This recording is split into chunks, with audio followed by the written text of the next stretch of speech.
Assalamualaikum warahmatullahi wabarakatuh. Alhamdulillah, puji syukur kita panjatkan kehadirat Allah Subhanahu wa taala, teriring salam dan salawat atas baginda Rasulullah Shallallahu alaihi wasallam. Anak-anak, dalam video kali ini Bapak Guru akan menjelaskan materi pelajaran 1, indahnya saling menghormati. Hal ini dijelaskan Allah dalam Quran surah Al-Kafirun. Sebagai pembuka materi, Bapak Guru mengajak anak-anak semuanya, mari kita lihat keragaman agama di negara kita Indonesia. Di negara kita Indonesia, berbagai macam suku, agama, dan budaya. Salah satunya adalah agama Islam yang menjadikan masjid sebagai tempat ibadah. Ada gereja sebagai tempat agama, tempat ibadah agama Kristen. Ada pura sebagai tempat ibadah agama Hindu, dan ada wihara sebagai tempat ibadah agama Buddha. Semuanya dilambangkan Bhinneka Tunggal Ika, berbeda-beda tetapi tetap satu. Indahnya saling menghormati. Pokok pembelajaran pertama adalah pengenalan Quran Surah Al-Kafirun. Yang kedua, membaca tartil Quran Surah Al-Kafirun. Yang ketiga, menulis dan menghafal Quran Surah Al-Kafirun. Dan yang keempat, memahami isi kandungan Quran Surah Al-Kafirun. Sekilas pengenalan Quran Surah Al-Kafirun. Quran Surah Al-Kafirun adalah surah yang ke-109 di dalam Al-Quran.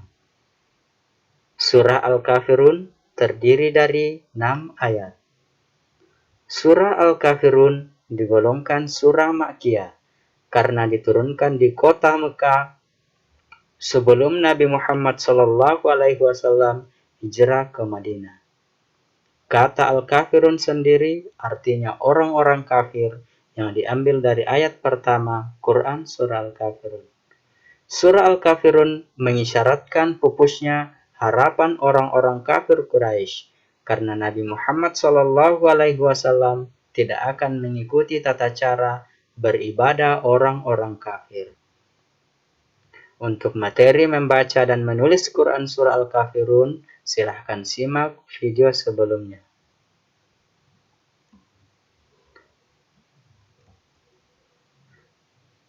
Untuk selanjutnya, Bapak Guru akan langsung masuk pada makna kandungan Quran Surah Al-Kafirun.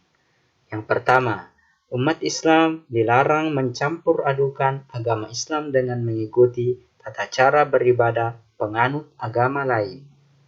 Yang kedua, kita harus mengesahkan Allah dan menjauhi segala bentuk kemusyrikan, yaitu menyembah selain Allah. Kita dianjurkan bertoleransi, saling menghargai antar penganut agama yang berbeda.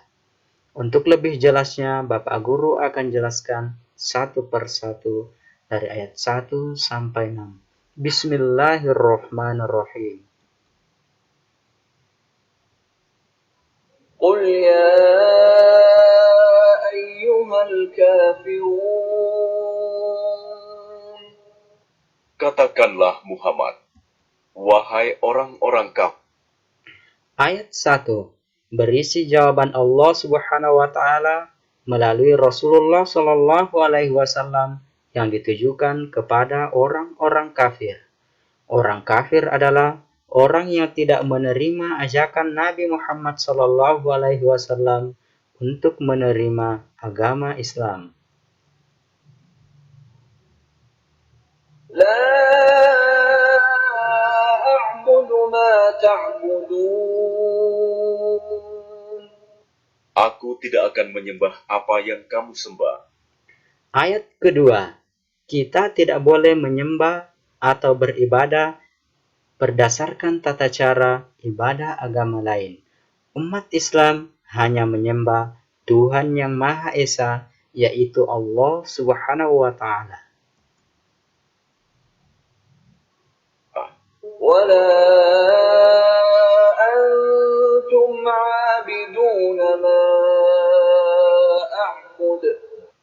kamu bukan penyembah, apa yang aku sembah? Begitu juga dengan orang kafir, mereka tidak bisa melakukan peribadatan sesuai dengan apa yang dilakukan oleh umat Islam. ولا أنا عابد ما عبدتم Dan aku tidak pernah menjadi penyembah, apa yang kamu sembah. ولا أنتم عابدون ما أعبد Dan kamu tidak pernah pula menjadi penyembah, apa yang aku sembah. Dalam ayat 4 dan 5, dianjurkan kita tidak boleh mencampur adukan ajaran agama. Sebagai umat Islam, kita harus menjalankan ibadah sesuai dengan tuntunan yang dicontohkan oleh baginda Rasulullah Shallallahu Alaihi Wasallam. لكم دينكم ولي دين Untukmu agamamu, dan untukku agamaku. Dalam ayat terakhir, kita dianjurkan untuk saling menghargai antar penganut agama. Kita tidak boleh memaksakan agama kepada orang lain, termasuk tidak boleh memaksakan tata cara beribadah agama kita untuk diikuti penganut agama lain. Demikian penjelasan Bapak Guru tentang pengenalan dan makna kandungan Quran Surah Al-Kafirun. Sebagai bahan perhatian bahwa Bapak Guru akan memberikan soal dalam bentuk Google Form. Persiapan untuk menjawab soal yang pertama adalah pahami pokok-pokok pengenalan Quran Surah Al-Kafirun. Yang kedua, perlancar membaca Quran Surah Al-Kafirun. Yang ketiga, hafal Quran Surah Al-Kafirun dan artinya. Dan yang keempat, pahami makna kandungan Quran Surah Al-Kafirun. Sekian dan semoga bermanfaat. Assalamualaikum warahmatullahi wabarakatuh.